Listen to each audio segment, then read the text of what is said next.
기도하겠습니다. 하나님 아버지 감사합니다. 저희를 사랑하셔서 여기까지 인도하신 것을 감사합니다. 오늘도 속죄함을 받아 구원의 기쁨을 간증하며 찬양하는 새로운 찬양들을 기억하여 주시고 날마다 그 기쁨과 그 찬양 속에 살아가도록 인도해 주옵시며 주를 위해 숨기는 모든 일들 가운데 주께서 은혜 위에 은혜를 더해 주셔서 더욱더 하나님 앞에 견고하고 아름다운 신앙으로 주의 영광 돌리도록 인도해 주옵소서. 우리의 삶의 모든 것을 아시는 주님께서 가장 좋은 길로 인도해 주실 줄로 믿습니다. 오늘도 말씀의 거울 앞에 섰사오니 부족한 점을 통하여서 하나님의 말씀이 증거되게 해 주옵소서. 주의 말씀의 거울 앞에 우리 자신을 돌아볼 수 있도록 은혜를 주옵시며 우리의 귀를 열어 성령의 음성을 듣게 해 주옵소서. 주 예수님의 이름으로 간절히 기도합니다. 아멘. 세계적인 미래학자 엘빈 토플러가 지난 6월 27일에 타계했습니다. 엘빈 토플러는 1980년에 제3의 물결이라는 책으로 현재와 같은 이 정보화 시대를 예견했던 아주 탁월한 미래학자였죠. 이분이 참 여러 가지 유명한 명언들을 많이 했는데 최근에 많이 소개되고 있는 것을 보게 됩니다. 그 가운데 저 마음에 동감하는 그런 것들을 몇 개 소개하면 이런 것입니다. 미래는 예측하는 것이 아니고 상상하는 것이다. 그래서 미래를 지배하는 힘은 읽고 생각하고 정보를 전달하는 능력에 의해 좌우된다. 21세기의 문명은 읽고 쓰지 못하는 사람이 아니라 배우고 잊어버리고 다시 배우는 그런 능력이 없는 사람이다. 생존의 첫 번째 룰은 분명하다. 어제의 성공보다 위험한 것은 없다. 이렇게 말을 했고요. 또 엘빈 토플러는 미래는 언제나 너무 빨리 잘못된 순서로 오고 있다. 이런 말도 했습니다. 그렇기 때문에 미래를 우리가 바라보면서 우리는 미래에 어떻게 살아갈 것인가, 이렇게 변화무쌍한 이런 세상에서 또 변화와 혁신을 강조하는 이 세상에서 우리는 어떻게 미래의 삶을 준비할 것인가. 엘빈 토플러는 과거에 매이지 말고 과거의 것들은 잊어버릴 것을 잊어버리고 다시 늘 새롭게 배우는 자세로 그리고 배우는 그 자세와 그런 능력을 가지고 있어야 한다는 것을 강조한 것입니다. 세상은 참 지금도 많이 변하고 있고 앞으로 더 많이 변할 것입니다. 근데 가속하게 변화되는 이것을 우리가 바라보면서 우리는 현주의 삶에 안주해서는 안 되고 날마다 더 나은 모습, 더 발전된 모습, 그런 모습을 가져야 될 줄로 믿습니다. 우리가 변화를 원하지 않는다 할지라도 세상은 우리가 보는 것처럼 급속하게 변하고 있습니다. 그래서 이런 현재의 상태, 또 변화되는 이 세상을 바라보면서 우리는 두려워할 것도 아니고 또 불만과 불평을 가질 것도 아니고 우리 스스로 더 나은 우리 자신과 미래를 위해서 전진해야 하는 것이죠. 왜냐하면 미래는 스스로 개척하는 자의 것이기 때문입니다.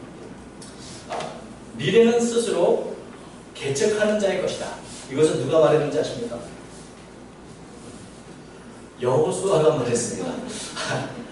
어찌 보면 탁월한 미래학자보다도 더 분명하게 미래를 어떻게 준비할 것인가, 그것을 여호수아는 미래를 위해서 무엇을 할 것인가 분명하게 우리에게 말해주고 있는 것을 보게 됩니다.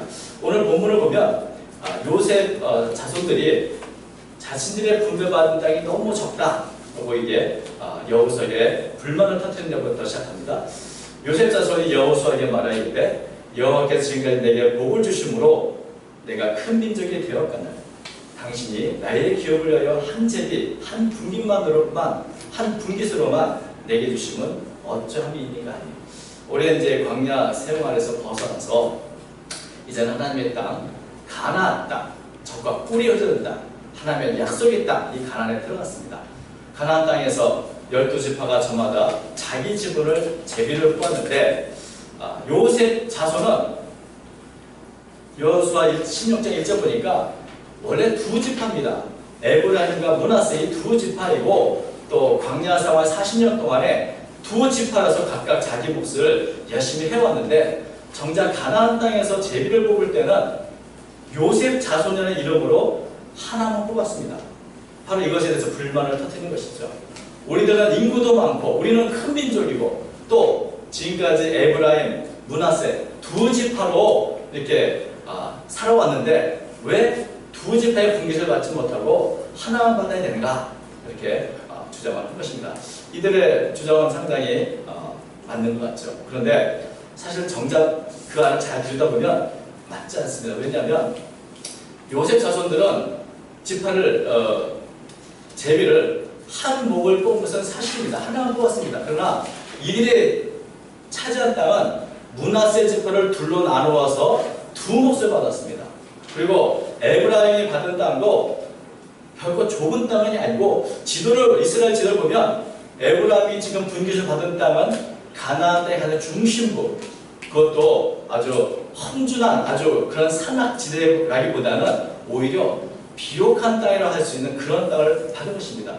제비는 하나 뽑았으나 정작 자신들이 맡은 땅은 세 군데에 펼쳐져 있기 때문에 땅의 넓이로 보면 어쩌면 가장 큰 땅을 받았다고도 할 수 있는 것입니다. 그런데 이 사람들은 자신들이 이렇게 불만을 터뜨리는 것은 지금 우리는 위대한 요셉의 자손인데 우리는 큰 민족인데 우리의 고문이 많은데 이런 특권 의식도 있고 또 우리가 어떤 민족인가 큰 민족이라는 게 자부심도 있기 때문에 우리는 좀 더 많이 받아야 된다라고 생각을 했던 것이죠. 우리 큰 민족이 걸맞는 그런 대우를 해달라는 것이 요셉 자손들의 주장입니다. 근데 이런 말을 아마 다른 지파 사람 들었으면 굉장히 기분이 상할 수 있는 그런 말이죠. 그런데 여호수아는 그 말을 듣고 상당히 이해를 했을 거라 생각합니다. 왜냐하면 여호수아 자신도 에브라임 사람이거든요. 에브라임의 대표로 가나안 땅을 정탐해 나갔던 그런 사람이었습니다. 그렇기 때문에 이 에브라임 혹은 므낫세 이 요셉 자손들이 말하는 것을 10분 이해할 수 있었을지 모릅니다. 그러나 그렇다고 해서 당장 다른 지파 사람들이 가졌던 땅을 또 뺏어서 이 요셉 자손에게 줄 수도 없습니다. 이제 분배가 다 끝났는데 다른 지파의 땅을 떼어준다고 할 수도 없을 것입니다. 만약에 그렇게 됐다가는 이스라엘 자손들은 서로 간에 지파 간에 큰 분쟁에 휩싸이게 될지도 모릅니다. 정작 싸워야 할 이 대상은 가나안 족속인데 이스라엘 그 자손 스스로 이 지파 간에 이권 다툼이 일어날 수도 있는 것이죠. 그러면 여러분 어떻게 하면 좋을까요? 이때 여호수아가 요셉 자손에게 가장 좋은 해결책을 제시합니다. 그게 19장 15절입니다. 여호수아가 그들에게 이르되 네가 큰 민족이 되므로 에브라임 산지가 네게 너무 좁을진대 브리스 족속과 르바인 족속의 땅 산리에 올라가서 스스로 개척하라. 여호수아는 그들에게 참 너희 욕심이 많다고 이렇게 난친 것이 아니고 요셉 자손의 말을 그대로 애니를 그대로 받아들여서 그래 너희가 하나님의 복을 받은 큰 민족이라면 그저 그런 권리만 주장할 것이 아니고 불평하지 말고 한번 스스로 개척해서 너희가 큰 민족임을 하나님의 축복받은 민족을 한번 입증해 보라는 것을 말해주고 있는 것입니다. 만약에 요셉 자손들이 불평하지 않고 스스로 개척해 나간다면 그것은 다른 이스라엘 지파들에게 아주 좋은 본이 될 것입니다. 지금 더구나 여호수아가 지금 개척하라고 말한 이 땅, 브리스 족속의 땅, 르바인 족속의 땅은 사실은 이미 요셉 자손들에게 분배된 배정된 땅입니다. 그러니까 지금 자신들의 배정된 땅을 아직 다 끝까지 개척하지도 않고 지금 요셉 지파 사람들, 요셉 자손들은 그 땅을 개간하거나 점령하지도 않으면서 지금 땅이 좁다고 지금 불평을 하는 것입니다. 이것은 참 어불성설이라고 할 수 있는 것이죠. 그래서 여호수아는 너희가 지금 잘 개간한 땅만 그런 생각하지 말고 삼림의 그 못 쓰는 땅이라도 스스로 개간하면 너희가 머물 수 있는 좋은 땅이 되지 않겠는가? 그래서 스스로 개척하라. 아직도 요셉 자손에게는 정복되지 않은 땅, 아직도 개간해야 할 많은 땅이 있기 때문에 그것부터 먼저 개척하라고 여호수아는 권면해주고 있는 것입니다. 땅이 좁다. 그렇다고 스스로 불평하고 불만을 터뜨리거나 혹은 누가 갖다 주기를 기대하는 거나 거기보다도 오히려 네 개척지를 향해 나아가라. 개척하라. 이렇게 말하고 있는 것입니다. 이 말을 듣고 이 요셉 자손은 다시 불평을 늘어놓습니다. 12장 16절 요셉 자손이 이르되 그 산지는 우리에게 넉넉하지도 못하고 골짜기 땅에 거주하는 모든 가나안 족속에게는 베스트와 그 마을에 거주하는 자이든지 이스라엘 골짜기에 거주하는 자이든지 다 철병거가 있나이다. 자신들이 배정받은 그 산지는 좁아서 자신들이 합당하지도 않고 또 그 골짜기 땅에는 모든 사람들에게 철병거가 있다. 그래서 그것을 개척하는 것이 어렵다는 것을 말하고 있는 것이죠. 근데 우리는 여기서 이 요셉 자손들이 왜 불평했는가, 왜 불만했고 다시 제비를 하나 더 뽑기를 원했는가 하는 이유가 무엇인지를 분명하게 알게 됩니다. 사실 이 요셉 자손들이 불평하고 불만을 터뜨린 근본적인 이유는 철병거를 가지고 있는 사람과 대항해서 싸우기가 두려운 것입니다. 그래서 이 철병거를 가진 사람을 피해서 조금 더 편하고 조금 더 쉬운 대상을 지금 원하고 있는 것이죠.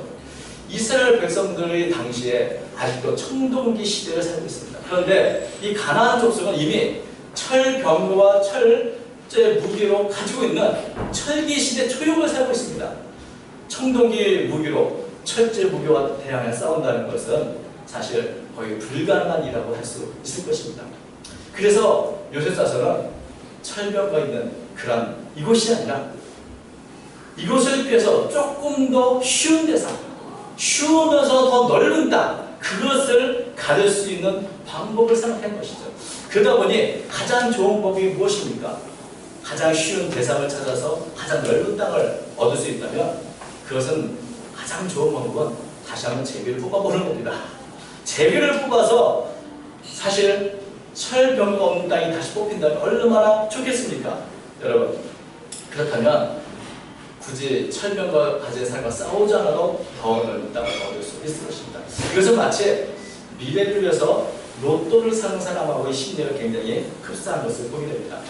가장 쉬운 방법으로 가장 넓은 땅을 가질 수 있는 그 방법, 로또가 한번 당첨되면 대박이다 이렇게 생각하면서 우리는 미래를 준비하는 것이죠. 그러나 여러분, 중요한 것은 무엇인가? 그런 땅은 없다는 겁니다. 쉬운 땅은 없습니다. 쉬운 길도 없습니다. 쉬운 사랑도 없습니다. 다 대가를 치러야 합니다. 자기의 땀을 흘려야 합니다. 때로는 그것을 위해 내 피와 땀과 눈물을 흘릴 각오를 가져야 얻을 수 있는 것입니다. 아무 노력 없이 되는 것은 사실 아무것도 없습니다. 요셉 자손들이 보기에 다른 지파 사람들이 가진 그 땅은 더 쉬워 보였는지도 모릅니다. 대개 우리는 다른 사람들이 하는 것은 다 쉬워 보이고 그냥 얻은 것처럼 보이기도 합니다. 그러나 여러분, 쉬운 길을 살아가는 사람은 없습니다. 저마다 자신들의 몫에 피와 눈물과 땀방울을 흘리고 걸어가고 있는 것입니다. 하나님은 새에게 먹을 것을 주지만 둥그리에 던져주진 않는다, 이런 말이 있죠. 또 서양 속담에는 하나님은 호두를 주기 원하지만 깨서 주지는 않는다, 이런 말도 있습니다. 다시 말하면 가나안 땅은 하나님의 약속된 땅이지만 가만히 앉아서 가만히 있으면 하나님께서 우리에게 떠먹여주는 그런 땅은 아니라는 것입니다. 하나님의 축복된 약속의 땅일지라도 우리가 일어나서 그 땅을 위해 피 흘리기까지 분투해야 쟁취할 수 있는 그런 땅이라는 것을 말해주고 있는 것입니다. 사실 요셉 자손의 문제는 땅이 좁은 것이 문제가 아니고 더 쉬운 땅을 얻기 원하는 그런 마음, 혹은 철병거에 대한 두려움입니다. 내가 하고 있는 것보다 더 크고 더 놀라운 무기로 무장한 저들을 내가 어떻게 이길 것인가, 여러분. 근데 이런 두려움의 문제는 우리가 쉬운 땅을 다시 지르고 얻는다고 해결되는 것은 아닙니다. 왜냐하면 어디에나 문제는 있고 어려움은 존재하기 때문에 그렇습니다. 철병거가 해결되면 또 다른 문제가 또 나옵니다. 언제까지 그 두려움 속에서 그 어려움을 피해갈 것인가? 가장 중요한 것은 우리 자신이 어떤 문제든지 어떤 어려움이든지 그것을 해결할 수 있는 능력이 있어야 된다는 것입니다. 변화하는 세상이나 미래가 문제가 아니고 내가 그것을 감당할 능력이 있는가, 이것이 문제가 되는 것이죠. 모든 두려움과 모든 문제를 해결할 수 있는 근본적인 능력, 여호수아는 이것을 우리에게 말해주고 있습니다. 그렇다면 그 능력은 어디에서 오는 겁니까? 여호수아는 요셉 자손을 향해서 다시 한번 그들이 누구인가를 재확인시켜 주십니다. 17절부터 18절 말씀드리니까 여호수아가 다시 요셉의 족속 곧 에브라임과 므낫세에게 말하여 이르되 너는 큰 민족이요 큰 권능이 있은즉 한 분기만 가질 것이 아니라 산지도 네 것이 되리니 비록 삼림이라도 네가 개척하라 그 끝까지 네 것이 되리라. 가나안 족속이 비록 철병을 가졌고 강할지라도 내가 내게 그를 쫓아내리라 하였더라. 지금 철병을 두려워하는 이들을 향해서 여호수아는 말합니다. 네가 누군가? 너는 큰 민족이 아닌가? 네가 누군가? 너에게 이미 큰 권능이 있지 아니한가? 요셉 자손은 스스로 여호와께서 지금까지 복을 주셔서 우리가 큰 민족을 이뤘다 이렇게 간증을 했습니다.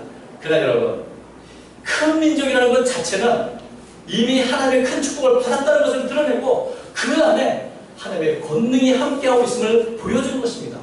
이 권능이라는 이 단어는 쳐부시는 능력, 변화시키는 능력을 말하는 그런 단어입니다. 그래서 이 단어가 하나님께 사용됐을 때는 세상을 창조하는 능력을 말하기도 하고 원수를 정복하는 능력을 나타내기도 합니다. 이런 변화시키는 능력, 창조의 능력, 정복하는 능력이 바로 하나님의 사람인 요셉 자손들이 가지고 있음을 여호수아는 일깨워주고 있는 것입니다. 언제나 어디서나 함께 하시고 지금까지 승리를 주셔서 큰 민족을 이룬 그 하나님의 능력이 너희들에게 있지 않냐가 그것을 기억하는 것입니다. 여러분 이것은 언제나 어느 시대나 그것을 초월해서 승리를 주시는 하나님의 능력인 것입니다. 아무리 철병거가 무장되어 있다 할지라도 또 아무리 세상의 무상이 변한다 할지라도 그 모든 것을 이길 수 있는 근본적인 능력은 바로 하나님이 우리에게 주시는 능력인 것입니다. 이스라엘 백성들이 출애굽에서 지금까지 여리고 전투를 비롯한 가나안에 대한 수많은 전투를 싸웠습니다. 그 전투와 전쟁에서 이길 수 있었던 것은 자신들의 군사력이 뛰어나서도 아니고 전략이 좋아서도 아닙니다. 하나님이 주신 특별한 은혜, 특별한 권능으로 인한 것이었습니다. 지금까지 승리를 주신 하나님을 바라보고 의지한다면 앞으로 어떤 장애물도 어떤 문제도 능히 이겨내고 풀어낼 수 있다는 것입니다. 그렇기 때문에 너는 큰 민족이요 너는 큰 권능을 가진 즉 결코 철병 앞에서 약해지지 말고 뒤로 물러서지 말 것을 요셉 자손에게 말해주고 있는 것입니다. 여호수아는 말합니다.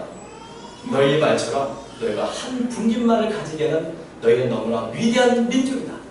그러므로 그 하나님의 능력으로 일어서라. 스스로 개척하라. 개척한다는 것은 무엇입니까? 그것은 세상을 변화시키는 겁니다. 더 좋게 만드는 것입니다. 현재의 모습에 만족하지 않고 더 나은 모습을 향해서 변화시키고 또 전진해 나갈 것을 말해주고 있는 것입니다. 그것은 삼림을 개간하든지 아니면 우리의 신앙이든지 우리의 인격이든지 인간관계든지 우리의 환경이든지 그 무엇이든지 변화시켜서 더 낫게 만들라는 그런 말씀인 것입니다. 여러분 미래를 향해서 우리는 지금보다 더 나은 모습으로 개척해 나가야 합니다. 그것이 환경이든 우리 자신의 신앙이든 우리의 모든 것이 더 앞서서 더 좋은 모습으로 개척해 나가야 하는 것입니다. 사실 여호수아가 요셉 자손에게 하는 이 한마디 한마디는 요셉 자손 스스로가 불평함을 했던 말들이었습니다.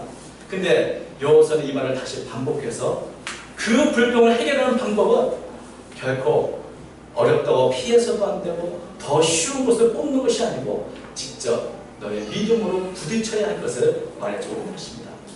만약에 철병거가 두려워서 안 된다고 한다면 그것은 다른 지파도 마찬가지입니다. 또 다른 땅을 얻는다 할지라도 마찬가지일 것입니다. 그런 면에서 또 다른 장애, 또 다른 어려움이 올지라도 우리는 쉬운 길이 아니라 내게 주어진 길에 최선을 다해서 주를 믿는 믿음으로 앞장서 나가야 한다는 것입니다. 늘 쉬운 길을 걷기로 원한다면 결코 가나안 땅을 가질 수 없습니다. 그러나 하나님을 믿고 나간다면 산등도 개척할 수 있고 아무리 어려운 곳이라도 그 끝까지 너희 것이 될 것이다. 여호수아는 말해주고 있습니다. 철병거를 가진 자가 있다 할지라도 능히 쫓아낼 수 있다고 여호수아는 단언하고 있습니다. 요셉 자손은 이렇게 고백했습니다. 여호와께서 지금까지 내게 복을 주심으로 내가 큰 민족이 되었다는 큰 민족이 되었다는 과거의 성공에만 안주해서는 안 됩니다. 과거만 바라보고 내가 이렇게 큰 민족이 되었다는 그 사실에만 안주하게 되면 안 되는 것입니다. 왜냐하면 우리가 현재의 생활에 안주하기 시작하는 것처럼 무서운 건 없습니다. 우리가 안주하기 시작하면서부터 우리는 게을러집니다. 보다 더 쉬운 길을 찾게 됩니다. 자신의 이권과 권리를 주장하게 됩니다. 그리고 세상이든 죄악이든 타협의 길을 찾기 시작하게 되는 겁니다. 그렇기 때문에 과거에 주셨던 하나님의 은혜가 있다면 그 은혜가 과거에만 머물러 있는 것이 아니고 오늘 현재 우리의 역사하고 있음을 믿고 그 믿음으로 앞을 향해 나가야 하는 것입니다. 하나님은 과거의 하나님이 아니요 바로 오늘 현재 우리 가운데 역사하는 하나님이십니다. 하나님은 또한 우리의 미래의 하나님이시기도 합니다. 하나님을 믿는 사람은 과거에 대한 축복에 대한 간증만 가질 뿐 아니라 오늘 살아계셔서 역사는 하나님과 함께 동행함으로 그 하나님과 함께 전진해 나감으로 미래의 간증을 창조해내야 하는 것입니다. 오늘 우리의 삶이 바로 미래의 찬양의 제목이 되고 간증의 제목이 되어야 하는 것입니다. 갈렙은 자신의 믿음을 증명했습니다. 여호수아 14장 12절 그날에 여호와께서 말씀하신 이 산지를 지금 내게 주소서. 당신도 그날에 드셨거니와 그곳에는 아낙 사람이 있고 그 성읍들은 크고 견고할지라도 여호와께서 나와 함께 하시면 내가 여호와께서 말씀하신 대로 그들을 쫓아내리라. 여러분, 믿음의 사람은 자신의 믿음을 증명해내야 합니다. 갈렙은 자신의 믿음을 고백했고 그 믿음을 증명해내었습니다. 이런 갈렙의 고백과 지금 넓은 땅을 갖기는 하지만 보다 더 쉬운 길을 찾으려 하는 요셉 자손과 얼마나 많은 대조가 됩니까? 믿음의 사람은 지금까지 하나님의 축복을 받고 은혜를 받아서 큰 민족을 이뤘다고 고백하는 사람은 그런 고백을 오늘 현장에서 증명해내야 하는 것입니다. 가나안 땅은 하나님이 약속한 땅입니다. 그러나 그것은 가만히 있어서 주어지는 땅이 아니고 주님이 내게 주셨다는 믿음을 갖고 그 약속을 믿고 나가서 쟁취해야 하는 그런 땅인 것입니다. 하나님은 우리에게 미래를 주셨습니다. 그것은 가만히 있는 자에게 주어진 건 아니고 지금 비록 힘들고 어렵더라도 높은 곳을 향하여 스스로 개척해 나가는 믿음의 사람들에게 주어지는 것입니다. 우리가 스스로 마음을 가지고 주님을 믿는 믿음으로 앞에 전진해 나간다면 미래는 놀라운 변화와 함께 우리 가운데 찾아올 것입니다. 우리는 과거나 현재에 안주하지 말고 믿음으로 높은 곳을 바라보기 원합니다. 이 시대에는 우리가 아직도 개척해야 할 많은 일들이 있습니다. 우리 자신을 보아도 더 많이 개발되어야 할 수많은 은사들이 있습니다. 우리가 해야 할 많은 일들이 있음에도 우리가 이 자리에 머물러 있는다면 더 이상의 발전은 없을 것입니다. 그런 면에서 우리 앞에 어떤 문제가 있든지 지금까지 인도하신 하나님을 믿고 오늘도 믿음으로 높은 곳을 향해 스스로 개척해 나가는 그런 믿음의 용사들이 되기를 주의 이름으로 축원드립니다. 오늘도 하나님이 우리에게 주신 은혜를 생각하면서 갈렙과 같은 고백 강한 저와 여러분 되시기를 주의 이름으로 축원드립니다. 기도하겠습니다.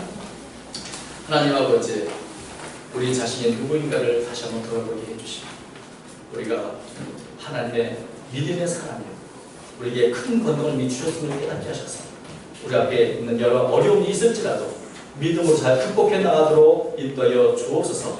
지금까지 인도하신 하나님의 능력과 은혜와 축복이 오늘 우리와 함께하여 주신 줄로 믿습니다. 날마다 두려움 없이 주 앞에 더 한 걸음 발전해 나가는 제 모두가 되도록 인도하여 주옵소서. 주님 스스로 개척할 수 있는 믿음과 의지를 우리에게 허락하여 주시기 원합니다. 우리로 하여 우리의 이 시대적인 생각을 깨닫게 하셔서 늘 개척하는 사람, 또 한 걸음 더 전진해 나가는 사람, 도전하는 믿음의 사람이 되도록 축복하여 주옵시고 주의 말씀을 믿고 의지하며 날마다 승리함으로 주의 영광 돌리는 귀한 삶이 되도록 축복해 주옵소서. 함께 하실 수 있었고 모든 것을 살아계신 예수님의 이름으로 간절히 기도합니다. 아멘.